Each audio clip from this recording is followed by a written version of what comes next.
एक राजमहल में काम करने वाली जाती थी। तो अब राजमहल में जो काम करेगी वो तो उसका लड़का था।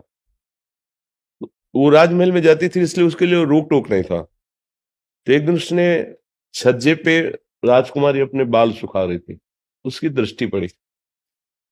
अब राजकुमारी का सौंदर्य, उसकी पोशाक, उसका मन आशक्त हो गया देख के ही। पर सोचा मैं उसका पुत्र हूं जो इस घर में पोछा लगाती काम करती, भला राजकुमारी मुझसे क्या प्यार करेगी। पर अब मैंने ऐसा रूप नहीं देखा, अब मैं जी नहीं सकता। घर वापस हुआ, खाना पीना बंद कर दिया।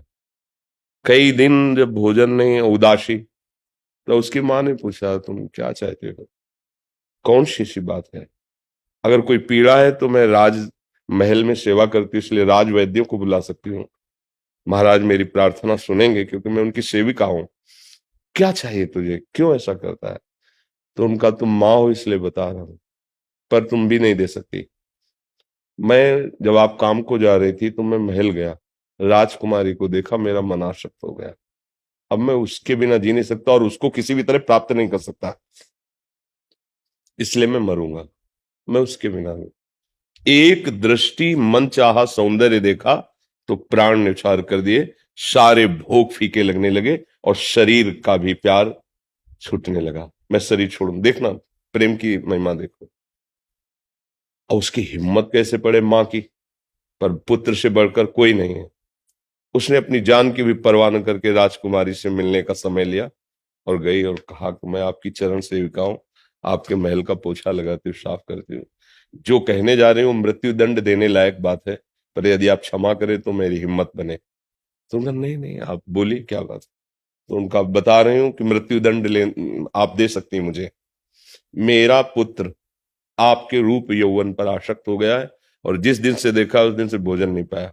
कह रहा मैं प्राण त्याग लूं, बस मैं आपसे भीख मांगती हूँ कि मेरे पुत्र को मेरी सामर्थ्य ये कहने की नहीं है कि आप मेरे पुत्र का वरण कर लें, पर मेरी सामर्थ्य कि आप मेरे पुत्र को बचा लीजिए। तो उनका ठीक है, आप भेजो पुत्र को। वो बहुत विवेकवान थी, पुत्र है। तो उनका तुम मेरे इस रूप पे आ सकते हो। तो कहा जी, 3 दिन बाद आना, अगर ये रूप आपको पसंद आएगा तो मैं ये शरीर आपको दे दूंगी। जाओ, खाओ पियो मौज से रहो, 3 दिन बाद आना। उसने राजवैद्य से अधिक शौच होने वाला पदार्थ ले लिया, जो पानी ही पानी, पानी ही पानी, 3 दिन लगातार 20-50 शौच, और उसको स्वर्ण के पात्र में रखवाया।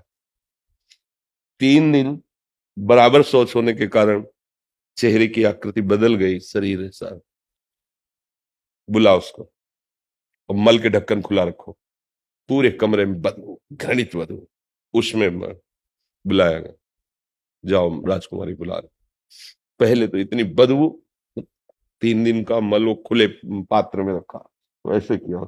जब राजकुमारी के समीप गया तो बराबर शौच होने के कारण आकृति, शरीर का वो तेज, वो सब। तो उसने कहा कि वो तेज कहाँ गया।